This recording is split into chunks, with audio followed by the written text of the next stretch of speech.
The way that we have paid for things has changed dramatically over the years. Think about it. We used to trade chickens for horses.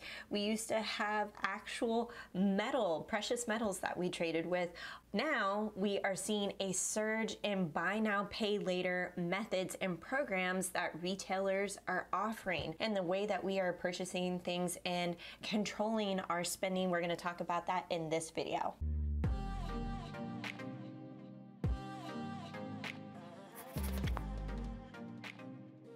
Hey, what's up guys? It's Justine with Debt Free Millennials, the channel to help you crush your debt and live payment free. And let me just start this video off that I am not a fan of buy now, pay later programs, because it leads to, and this is a key point in the findings that I found online, was that these programs actually encourage you to spend more money than you would have if you just simply had bought outright in cash for the purchases that you were wanting. So I saw this really interesting article on CNBC. The headline reads, "Buy now, pay later is not a boom, it's a bubble, Harvard researcher says." So I scrolled down and I saw this really alarming rate. Now, according to a survey, a study by Experian, 4 in 5 US consumers use buy now, pay later on everything from clothing to cleaning supplies.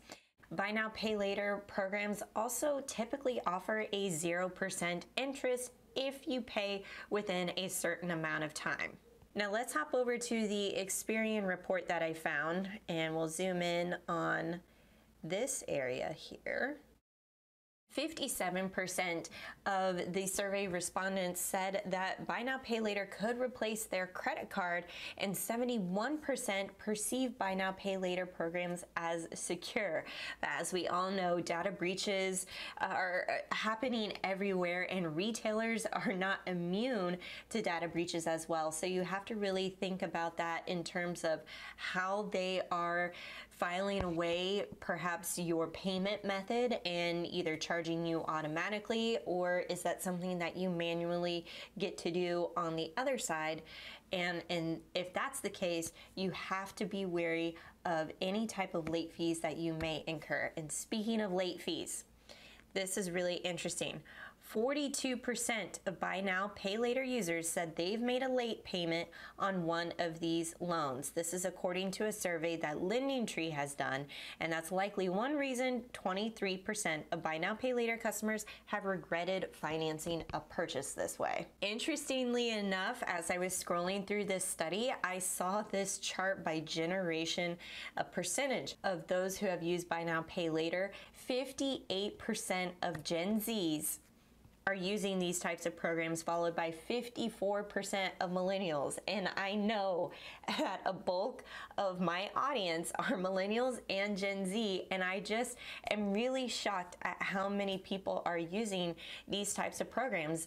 And this is like the new and improved layaway programs maybe that our parents and older generations may have used to put things on layaway so that they could maybe have it in time for Christmas. And when I'm thinking about controlling the spending, buy now, pay later programs are not aiding or supporting that value or that mission statement that you might have for your financial future. And things got really dicey because a lot of Gen Z and millennials, myself included, are big fans of Apple, and Apple recently announced their own program to buy now and pay later Apple products. So we know how expensive Apple products can be. My phone, I remember buying brand new, it was over $1,000. My MacBook Pro was easily $3,000. And a lot of people just do not have the funds saved up, so they're wanting to use this buy now, pay later program. Now, the Apple program, according to this article, says that wherever Apple Pay is accepted, so this is connected to your Apple Pay, you can pay for the product, the Apple product, in 4 payments over 6 weeks, and Apple says there are no fees. Now, this can be really attractive to some. As I mentioned, if you didn't have a sinking fund set up, and by the way, if you don't know what sinking funds are, they are an amazing way to pay yourself in the future for various products or services or things that you just want to purchase. I will link to that up here in the cards if you are interested in checking out sinking funds. And so with the flexibility of Apple Pay and now the buy now, pay later offered by Apple on Apple products, I think we are going to see a lot more impulse purchases happen. So when I walk into an Apple store and my intent is to purchase only a laptop, buy now, pay later programs that Apple is offering is going to introduce a slippery financial slope into impulse purchasing. So I may be more impulsive to throw in a pair of AirPods or any kind of laptop accessories because I know I have more runway to pay it off and I'm not incurring any interest. The thing there though is if you aren't careful about it, those 4 weeks or 6 weeks are up, the 0% interest is done, and then you start incurring anything from late fees to interest charges, and you ended up purchasing way more than what you intended to. Something else that caught my eye with this particular study is that clothes, tech items, and shoes were among the highest ranked items that were purchased using buy now, pay later. And I thought clothes,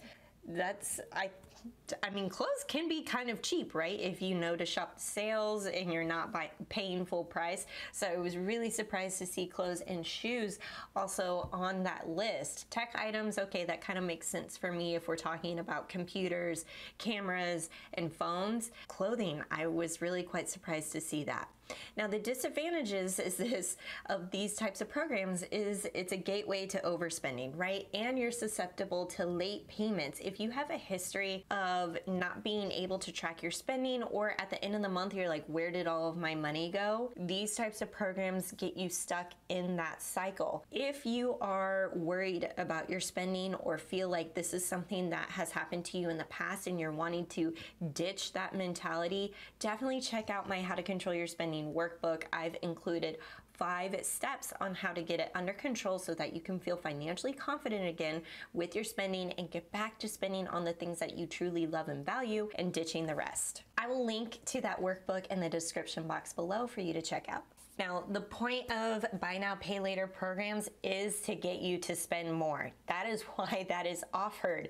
They're not thinking about, oh, poor Joe, he can't afford this full price, so we're gonna cut him some slack and break it up into some monthly payments for him. They're wanting you to spend more money so that we can get you to increase the company's profits. I've personally never used them because I thought it was a trap to get you to obviously buy more and also to increase and try to slap any late fees or interest fees once that time is up. Let me know what you think of this video. Give it a big thumbs up. Subscribe to the channel if you haven't already, and I'll catch you in the next one.